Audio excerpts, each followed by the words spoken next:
আসসালামু আলাইকুম রহমতুল্লাহ। আসসালামু রহমতুল্লাহ বারাকাতুহু। জি বলেন। শাহেখ, এক বক্তার কাছে একটা প্রশ্ন এসেছিল।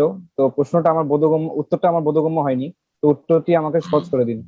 আহ প্রশ্নটা হচ্ছে, তাওহীদের দাওয়াতে যদি শুধু ওয়াজ করলেই হয়ে যেত, তাহলে রাসূল সাল্লাল্লাহু আলাইহি সাল্লাম তার খলিফারা দেশ চালানোর দায়িত্ব নিজ হাতে কেন নিলেন?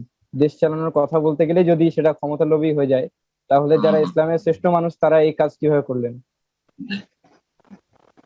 দেশ দেশ কোরআন এবং সুন্নাহর আলোকে চালাইতে হবে, এটা তো আমরাও বলছি, সালাফিরাও বলছি, কে বলছে বলে না। কিন্তু ক্ষমতা দখলের জন্য আব্রাহাম লিঙ্কনের কুফরি মতবাদ নিয়ে আসতে হবে, কি বলি, দান খেরাত করতে হবে, গরিবের উপকার করতে হবে, এটা সবাই বলছে। কিন্তু গরিবের উপকার করার জন্য আমার পয়সা নেই, সেজন্য ডাকাতি করে ছিনতাই করে দান খেরাত করতে হবে, এটা কি জায়েজ ইসলামে নাকি? বুঝতে পারছেন না?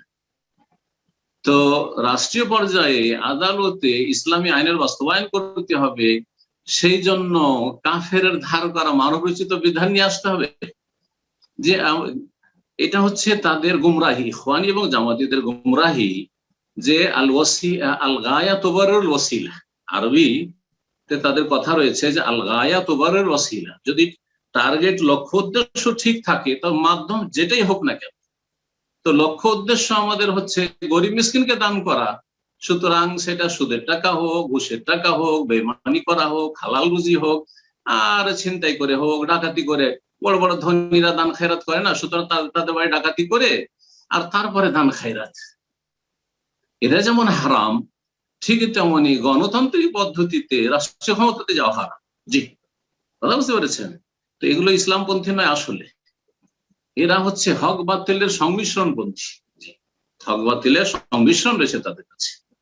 আল্লাহ হেফাজত করে তাদের অনিষ্ট থেকে। জি, আসসালামু আলাইকুম রহমতুল্লাহ। আসসালামু আলাইকুম ওয়া রাহমাতুল্লাহি ওয়া বারাকাতুহু।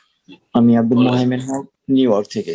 শায়েখ, আমার আসলে কোনো প্রশ্ন না, জাস্ট আমি দোয়া করি আমার আমার বাচ্চা দুটার জন্য দোয়া করবেন, যাতে তারা দুনিয়াতে এবং আখিরাতে আল্লাহ সম্মানিত করে। আমিও দোয়া করি আল্লাহ আপনাকে যেন আপনি আপনার সন্তানকে এইভাবে হেফাজত করুক, যাতে বিনা হিসাব কায়দে অন্তর্ভুক্ত করে।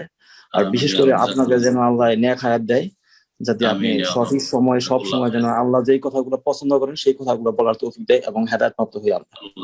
জাযাকুমুল্লাহু খায়রান। আমিন। দোয়া করি আপনার জন্য, দোয়া করি আপনার পরিবারের জন্য, দোয়া করি আমাদের যে ভাই বোনেরা আজকের আলোচনায় বিশেষভাবে আছেন তাদের জন্য, সবার জন্য দোয়া করি। আল্লাহ আপনাদের ছেলে মেয়েকে নিয়ে হায়াত দান করুন এবং আল্লাহ আপনাদের রুজিতে বরকত দান করুন এবং ভালো ইসলামী তরবিয়তের আল্লাহ প্রতিকূল অবস্থায় অমুসলিম দেশে আল্লাহ তৌফিক দান করুন এবং সেটা যেন অনেক সহজ করে দেন। আল্লাহ যদি সহজ করেন তাহলে সহজ। এই জন্য সবসময় আল্লাহর কাছে দোয়া করবেন যে সারা পৃথিবীতে সব জায়গায় প্রতিকূল অবস্থা, পরিবেশ খারাপ, সমাজ খারাপ, আশেপাশের অবস্থা খারাপ, পারিপার্শ্বিক অবস্থা খারাপ, যার ফলে ছেলেরা খারাপ হয়ে যাচ্ছে, মেয়েরা খারাপ হয়ে যাচ্ছে। আল্লাহ যেন তাদের হেফাজত করেন।